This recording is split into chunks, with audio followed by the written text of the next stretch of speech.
Conscious Dishers, Christina here. Thanks for tuning in for another episode. I know that in my last video, my welcome back video for Conscious Dish, I told you I was going to fill you in on everything that's been going on. But I had such an incredible weekend that I wanted to share some highlights with you, and then I will segue into doing other more specific videos on all that I've been up to. So just a little bit of a backstory quickly. I moved to Los Angeles. Hi, Lily. That's my Boston Terrier, Lily. She wants to come say hi. Lily, come here. Come here. Come say hi. Come here. Okay, this is Lily. She wants to say hi. She snorts like a pig sometimes. You may have seen her in my old videos, my vegan dog videos. Yes. So she just wants to say hi today. Anyway, back to the story. So I worked for People for the Ethical Treatment of Animals for 6 months, and then I decided to get into natural health again, but I still do a lot of animal rights volunteering on the side. And I've worked in natural health now for several years. I worked at Whole Foods Market in the supplement and body care sales, as well as working for a naturopathic doctor on the East Coast that did home births, as well as women's care and pediatrics. So I've learned a lot over the years, and it's definitely been a passion of mine. So I'm now currently a naturopathic assistant, as well as an office manager for a clinic here in Los Angeles. So I think it's so important what we're putting in our bodies with diet and supplements, but it's also really important what we're putting on our skin, because 60% or even more of what's being put on our skin is being absorbed into our bloodstream. So there is such a huge importance for women to put on natural makeup and natural skincare. And so I received, or my sister actually received, a box, Petite Vor, which is a monthly subscription box. Really cool. It's all vegan body care products, and for a minimal fee you can get little sample sizes, sometimes even full-size samples of different products as an opportunity to introduce them to you and see if you'd like to continue trying them. So Au Naturel was part of one of those boxes, and then I did some more research and read some more beauty blogs and really loved their ingredients, and actually I'm now carrying it in the clinic here in LA. So, long story short, the owner and founder, Ashley Prange, had come last Saturday and did an amazing open house and clean makeup seminar, and introduced even more of her products. So I will do several videos of me trying on all the colors, talking more about the makeup line and all of that. So that was really fun. And then on Saturday night, my boyfriend and I went to Gracias Madre, which is one of the top LA vegan restaurants, and it is owned by the same owners that do Cafe Gratitude, which is there's several restaurants here in California that they grow actually a lot of their own food. They do raw and organics, and this one's specifically Mexican. And they also have one in, I believe, San Francisco as well. I have not yet been to that one. So I've been there several times. The food is generally really amazing. My favorite thing on the menu is the plantains with black beans. Unfortunately, they weren't available on Saturday when we went. So I ordered a bunch of appetizers. So I ordered the cheese platter, as you can see pictured here, which was really good. The Brussels sprouts, which is always a favorite of mine, which are really great. I got the quesadillas, which I've had before, and I don't know why I got them again. I wasn't that impressed with them. I don't think that they are all that flavorful. And then I got the crab cakes, which were also kind of okay. Their dessert is incredible. I always get their chocolate gluten-free brownie that has caramel sauce, coconut ice cream, and little coconut bacon bits. It's really, really savory and sweet, and it's incredible. Definitely ask for it like warmed. So we did that Saturday, and then on Sunday, I actually had brunch with my boyfriend's sister and my boyfriend in Beverly Hills at the Four Seasons, and they have a hotel restaurant there called the Boulevard, and nothing on the menu really stood out to me as vegan, but I just asked, and fortunately they were able to make kind of anything we wanted vegan. So I requested tofu scramble, and my boyfriend wanted pancakes, so they were able to do it. So it was just kind of a nice little indicator to always kind of speak up and see what the chef is able to whip up for you. Even if it's not something you see on the menu, a lot of people can be accommodating. So we enjoyed a nice breakfast. The pancakes were a little dry.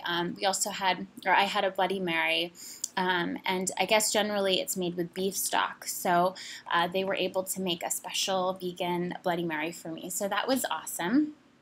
And then we just walked around Rodeo Drive, which was kind of interesting because last time I was there, I was actually protesting for fur at BCBG. So that was kind of comical, and it's not like I really support many of the stores there. I did want to check out Stella McCartney, but it wasn't open, so that was too bad. We did find a really kind of fun dog and cat boutique called Pussy and Pooch, and I got some vegan dog treats for Lily. So that was cool. And then we headed over to the Beverly Hills Farmers Market. Now, definitely recommend Hollywood Farmers Market. It's like 5 times the size, a lot more options. One thing I did not like about the farmers market is that they had live animals there. So they had pony rides for kids. It was really hot. They were forcing them to walk around in circles in the concrete. There was goats, sheep, chickens, rabbits, like running around in this little pen with people poking at them. So I was not too happy about that. I kind of want to write the director, whoever's kind of dealing with that whole portion for the farmer's market, because that was awful. One good thing is I did get some beautiful flowers, and these are actually now one of my favorites. They're called anemones, and so they're part of the poppy family, and I'd seen them before. They're non-fragrant flowers. They come in various colors, and I looked it up. Apparently they only bloom from like October to May, but they're so beautiful. They're just organic looking, and just I love them. So I was like, one day maybe I'll have them in my wedding bouquet or something. They're just so delicate and feminine and wild looking. I love it. And then I got some beautiful lilies and dahlias, which are some of my other favorite flowers. These gorgeous dark burgundy lilies that are very fragrant, and these dahlias that were, I guess, apparently one of the first of the season. So that was kind of cool and exciting. And then, so we decided, my boyfriend and I, to have kind of a mellow night. And so we ended up picking up an olive artichoke salad at the farmer's market to have as kind of like a tapenade. And then we were going to get some French bread and cheese and wine. And we got smoked organic almonds and lemon salted almonds. They were so amazing. So heading back into LA, we stopped at Vermage, which is right on Sunset Boulevard, right in Hollywood. And it's a 100% vegan cheese shop, and it's all made right there in-house. And I was able to speak with the owner and one of the lovely employees there that showed us the cheese case display, and we got to sample all the different types of cheeses. My eyes immediately went to this roll that was labeled goat cheese with truffle. And it was phenomenal. It was so, so, so good. And so I ended up grabbing that. I tried all of them. The blue cheese was great. I did bring that home as well. The Parmesan was amazing. We grabbed 2 baguettes, but I'll probably do a video on vegan cheeses as a whole, but definitely a place to stop. They do vegan sandwiches there. And God, everything was just so good and so fresh, and I really enjoyed that experience, and I still hadn't been there yet, so that was fun. And then I picked up some La Crema white wine, which is vegan. You can actually go to barnivore.com, which is a site that has a search engine that you can find out if the wine that you're consuming is vegan. Unfortunately, a lot of the vegan wines are a process with bone char or fish bladder or egg albumin, things like that. So definitely better to try to find more vegan options. And so we had a delightful spread, and it was just so great. And I can't even remember, even when I was eating dairy, that I've ever really enjoyed eating cheese and wine as much as I did that night. It was so good. And you can impress any of your friends or family with, some great handmade cheeses. Like I said in my last video, I tried Mayoka's Creamery, which was unbelievable. And then we also have Kite Hill, which you can buy at Whole Foods, that is done by Tal Ronan, who owns Crossroads. So gosh, I just feel so fortunate in LA to have just such amazing cheese options. But Yeah, so that was our Sunday night. So on Monday night, I saw an incredible film. It was a Hungarian independent film called White God, and it's been out for a few months now. It's won several awards at Cannes, and I saw it at the local Hollywood Sundance Independent Theater, which, on a side note, is incredible. It's a great theater that has several small theaters, so they're constantly debuting local filmmakers as well as independent filmmakers. Definitely go out and support those that are just trying to get their art out and have an unbelievable message, an unbelievable skill set that otherwise is not seen in commercial film productions or in commercial theaters. So definitely go do that. So I really enjoyed it. This film is absolutely incredible. Definitely my favorite this far this year. And I can just tell you, it's such a harrowing film. It really, it's a hard watch. There's a lot of scenes of animal cruelty and people being killed. And so visually, it's disturbing. Part of the time I was just covering my eyes. Like it was hard for me to watch. So for those that are sensitive to it, I wouldn't necessarily recommend it, but those that could be potentially open to it, it's such a strong message, a strong animal rights message, actually.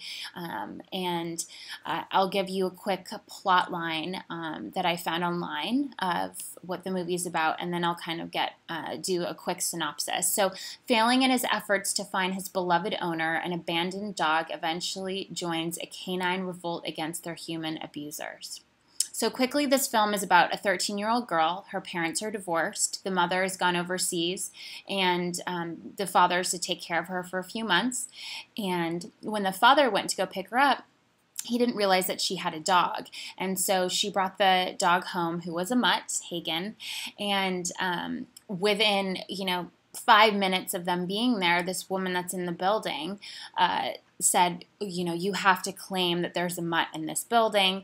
The next day, an authority came to their door and said that you have to claim this mutt and pay a fee, otherwise the mutt has to go to the shelter. So the father refused to pay the fee, and the girl didn't want the dog to go to the shelter. And so, long story short, against the girl's will, the father abandons the dog in the middle of the street, and the girl promises to go back for him.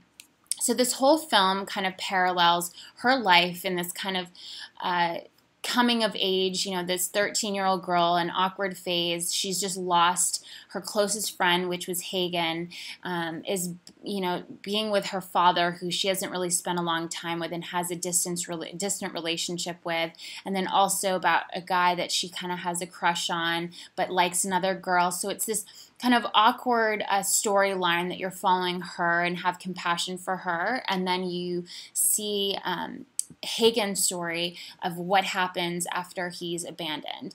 And unfortunately, the storyline for this dog is really unfortunate and very powerful. So he ends up running away from dog catchers, but ends up being caught by a homeless man who sells the dog to be used in an illegal dogfighting ring. Long story short, the dog ends up at an animal shelter at the very end, and I'm not going to tell you what happens next, but it was a very, very powerful film. And like I said in the plot line, there was a canine revolt, and it almost is reminiscent of a Planet of the Apes, but with dogs, but not cheesy at all. It felt very real, and you can almost understand. I mean, who would really question those dogs at that point after all they've been through and mistrust? And it's a powerful message for people to realize this false sense of ego and power and superiority and authority that they exert onto fellow non-human animals and humans as well, and that they're just not going to tolerate it anymore, and they shouldn't. And so again, I don't want to give too much of the film away, but definitely recommend it. I have 5 stars, tons of thumbs up. It was just amazing. So check that out. And definitely share below if you've seen any films lately that have inspired you. I'm definitely looking forward to everyone seeing Unity, which was done by Sean Munson, who is the director and writer of Earthlings. That actually the film inspired me to be vegan. So that's one I'm looking forward to everyone seeing. And yeah, and I'll definitely share more films that I see in the future. Have a great day. Sat Nam. Bye for now.